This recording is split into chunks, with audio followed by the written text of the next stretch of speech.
We hosted a small family barbecue after my son got into college. Just our parents, some burgers, a few laughs. An hour in, our neighbor stormed over and screamed, "I'm calling the fire department. You don't deserve to celebrate." We thought it was noise. But she told the fire chief we were operating an unlicensed commercial grill. They shut us down. A week later, I found our fence doused in lighter fluid, smelling fresh. She stood across the lawn holding a match and said, "One more party, and I'll make sure no one eats again." She didn't know we had her on video, until we showed it to her employer. "I'm just a regular guy living in Springfield, Missouri. Been here over 10 years. Quiet neighborhood, nothing fancy. My wife and I raised our son, Jake, in this house. He's a good kid. Smart, driven. When he got into his first choice college, Mizzou, full ride, we wanted to do something special. Nothing big, just a small family barbecue. It was a Sunday afternoon. Weather was perfect. Sunny, mid-70s, light breeze. My wife made potato salad, I fired up the grill. Jake's grandparents came over, a few aunts and uncles. 8 people total. We played some music on a Bluetooth speaker, low volume. Just enough to hear it while chatting.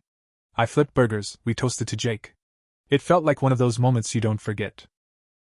About an hour in, right when we were getting to the second round of burgers, she showed up. Evelyn Harper. Our next-door neighbor. Early 60s. Lives alone, doesn't talk to anyone unless it's to complain. The kind of woman who trims her hedge with a ruler and glares at you if your garbage can's an inch out of place. She always gave us grief for dumb stuff. Too many leaves on our lawn. Once accused our Halloween decorations of being satanic. Real piece of work. Anyway, she comes stomping into our yard. Doesn't knock. Doesn't even go to the front door. She storms through the side gate, stands near the grill, and yells loud enough for everyone to hear. "You think you can just throw a party like you deserve something? I'm calling the fire department. This is illegal. You don't deserve to celebrate." At first I thought she was just mad about the music or the smell. I told her calmly, "Evelyn, it's just a small barbecue for family. My son." "I don't care about your son," she snapped. "You people think you're better than everyone else." Everyone went quiet. My wife looked shocked. My father-in-law stepped toward her, but I stopped him. I told her she needed to leave. She pointed a finger in my face, repeated, "You'll regret this," then turned and walked off. 15 minutes later, 2 fire trucks pulled up. No sirens, just quiet and official. Fire chief comes into the yard and says they got a report we were operating an unlicensed commercial grill. I laughed, thought it was a joke. It wasn't. I showed them the grill, a regular backyard propane setup from Home Depot. He said the complaint alleged it was being used for commercial purposes and not in compliance with city code. Since we had a few fold-up tables and some chafing dishes out, my wife likes to keep food warm, they decided to shut us down. Jake looked crushed. My wife was near tears. The rest of the family was just stunned. We packed everything up. Party over. I should have left it there. But a week later things got worse.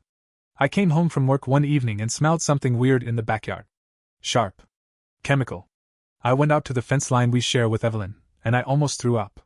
The wood was soaked with lighter fluid. You could see it, still wet, glistening in the sun. I crouched down to look closer, and that's when I heard her voice. Across the lawn, Evelyn stood with a matchbook in one hand. Calm. Cold. Smiling. "One more party," she said, "and I'll make sure no one eats again." She lit a match, let it burn down close to her fingers, then dropped it into a puddle of dirt. Didn't say anything else. Just turned around and walked back inside. She didn't know I had installed new security cameras that week, after she called the fire department. High-res, wide-angle, full audio. One was pointed straight at the fence. Caught the whole thing. I called the cops. They came, took a report, but didn't arrest her. Said they'd investigate. But since no fire was started, it was a gray area. So I did the next best thing. I found out where Evelyn worked. She's an administrator at a nearby private middle school. Real strict place. Lots of rules. I sent the video to the school board. Within a few days, she was put on leave, pending an internal investigation. A week after that, her car disappeared from the driveway. Curtains drawn. Mail piling up. She hasn't spoken to us since. But the fence? Still smells faintly of lighter fluid. I'm not done yet. A week passed after Evelyn's suspension from work. The neighborhood buzz quieted a bit, but the tension didn't go away. I could feel it in the air every time I stepped outside. Evelyn's house was dark. curtains shut all day. Her car didn't return. We figured maybe she went to stay with family or friends while things cooled off. Honestly, I hoped she'd just move. Then, letters started showing up. The first one came folded in an envelope marked from the Springfield City Housing Committee. It said there had been a formal complaint filed against our property, citing unauthorized modifications, nuisance activity, and unsafe outdoor equipment. It didn't take a genius to figure out who was behind it. I called the city office and asked to see the documentation. Took a few days, but I got copies. There it was, Evelyn Harper's name and signature. She had submitted photos of our yard, including the grill, a few outdoor lights, even our shed. She claimed the shed was a fire hazard and that we'd been hosting illegal gatherings. She said we were creating an unsafe and hostile environment for the neighborhood. It made my blood boil. What's worse, some of the items in the complaint looked like photos taken from our backyard, not hers. Meaning at some point, she must have entered our property again. That's when I checked the security footage. 4 nights earlier, 2:43 a.m. She snuck into our backyard with a flashlight, phone in hand. She stayed for maybe 5 minutes. Took pictures of the grill, the shed, even peeked in through our kitchen window. We were all asleep upstairs. The footage made my stomach turn. I showed it to the cops. They shrugged. No physical damage, no forced entry. Just trespassing, if I wanted to push it. I told them yes, I absolutely wanted to press charges. They filed the report but didn't arrest her. I wasn't surprised. Then the inspector showed up. City code enforcement knocked on our door a few days later. Friendly enough guy, but he looked embarrassed as hell. Said he had to walk the property because of the formal complaint. He took some pictures, asked a few questions, and told me off the record that our yard was in better shape than most he'd seen. No violations. No fire hazards. I think someone's got a grudge, he said on his way out. No kidding. But Evelyn wasn't done. The following week, our mailbox was smashed. Completely flattened. Someone hit it with a bat or a pipe. The post was cracked clean in two. Same night, our trash cans were kicked over and garbage was thrown across the lawn. Our front porch light was shattered. I knew it was her, but without footage, I couldn't prove it. My wife was on edge every night. She kept curtains shut and started sleeping with her phone under her pillow. Jake, who should have been enjoying his last summer before college, was quiet. He stopped inviting his friends over. That's when I decided to talk to her directly. I rang her doorbell the next afternoon. No answer. I knocked loud. I knew she was home, the lights were on, and her TV was playing some old news station loud enough to hear through the door. Finally, she opened it a crack. "Get off my porch!" she hissed. I didn't raise my voice. I didn't threaten her. I just looked her in the eye and said, "You're going to leave us alone. I have footage of everything you've done. I'm giving you one chance to stop." She stared at me like I just spit in her face. "You think you can scare me with your little toys?" she said. "You haven't even seen what I can do." Then she slammed the door. That night, I stayed up until 2 a.m. just watching the security feed. Every shadow made me tense. Every sound outside made my heart beat faster. I wasn't going to let her win. I just didn't know how bad it would get. It was a Tuesday morning when it crossed the line. Jake had just gotten a summer job at a local hardware store, not glamorous, but he wanted to save some money before college. I dropped him off most mornings around 7. That day, he walked in looking shaken, didn't say much during the ride. Halfway there, he asked, "Did Evelyn ever say anything to you about me?" I said no. "Why?" He hesitated. "She was at my job yesterday." Just watching me. Didn't buy anything. Just stood by the paint aisle. I saw her leave. But today my manager said someone called claiming I stole from the store. I almost swerved off the road. "What?" He nodded, jaw tight. Said they got an anonymous tip that I'd been pocketing items. Manager said he knew it sounded like crap, but he still had to review the cameras. I could feel the blood rush to my head. She was going after my son now. Not me. Not my wife. Him. That night, I stayed home from work and dug back into the footage. No one had approached our house again, but I did catch something strange from 2 nights before.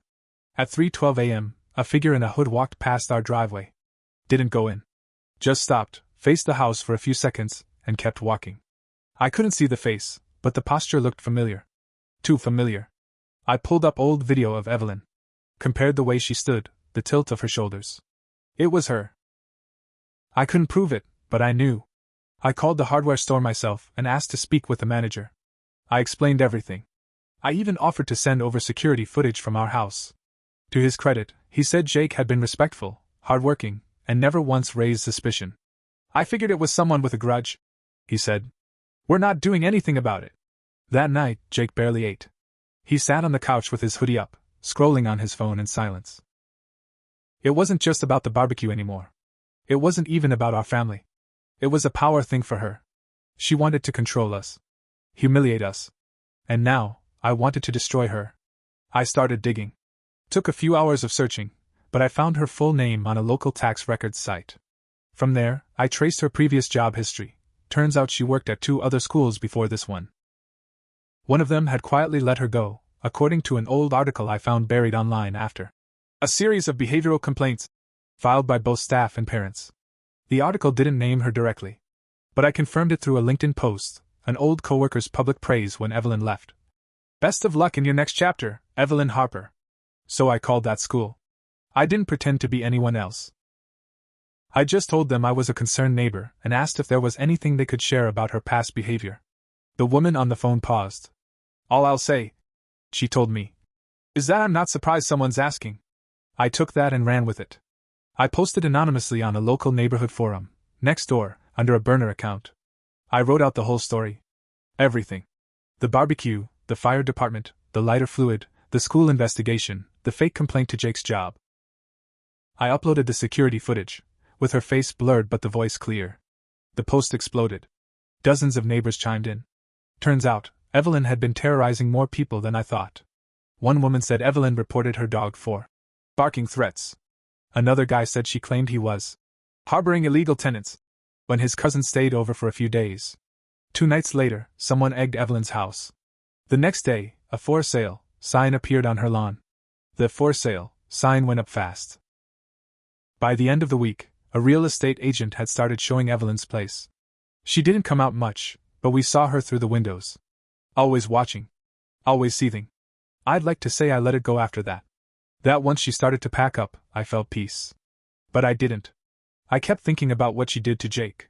That she walked into his job and tried to destroy his reputation. About how my wife barely slept for weeks. About how our happy family moment, the one where we just wanted to celebrate our kids' future, got poisoned by her hate. That Saturday, I saw her walking to her mailbox.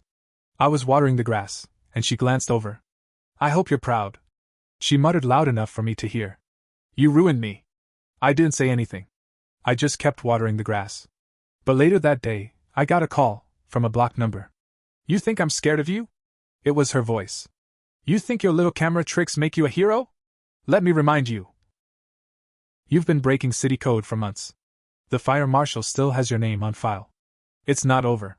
Then she hung up. I stood there in the kitchen for a few minutes. The rage was back. I had been playing defense this whole time. Now it was time to finish it. I called the local news station. Not one of the big ones. Just the city's Channel 6, one that aired local interest stories and had a community spotlight segment. I sent them everything. I didn't ask for coverage. I just sent the footage. The complaints.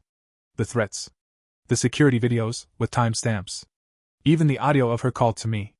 I said, you might want to look into a public official targeting a student and threatening to start a fire. They called me back within an hour. The story ran that week. Springfield family terrorized by neighbor, threats caught on tape. It aired locally, but the online version spread fast. Over 10,000 views in the first 2 days. People recognized her. Parents from the school started commenting. Her name was trending on local Facebook pages. That Monday, she was fired. The school district released a statement saying her behavior did not reflect the values of the institution, and that her contract was terminated. I wish that had been enough. But Evelyn still had one more card to play. 2 nights later, our doorbell rang at 3:24 a.m. I checked the camera, no one was there. But when I opened the door, I saw something on our welcome mat. A dead bird. Its neck twisted. Blood on the feathers. No note. Nothing else. Just a warning. I brought it in with gloves, put it in a trash bag, and called the police again. This time, I pressed harder. I showed them every video, every call, the dead animal. An officer finally said enough was enough. 3 days later, she was arrested, for harassment, trespassing, and attempted intimidation. It made the papers. This time, not just a neighborhood story, actual city news. The house sale was cancelled. Her license to work in education was under review. She made bail but disappeared soon after. We never saw her again. Jake left for college that fall. He thrived. My wife started sleeping again. I replaced the fence Evelyn had tried to burn. Stronger wood. Thicker planks. And right next to it, I planted a small tree. Jake picked it out. Said he wanted something that would grow while he was away. People ask me if I regret anything. Maybe. Maybe I could have let it go earlier. Maybe I didn't need to post the story, or send the footage to the news. But then I remember Jake, sitting on the couch in silence. I remember that match, and her voice. One more party, and I'll make sure no one eats again. No. I don't regret it. She started the fire. I just made sure everyone saw the smoke.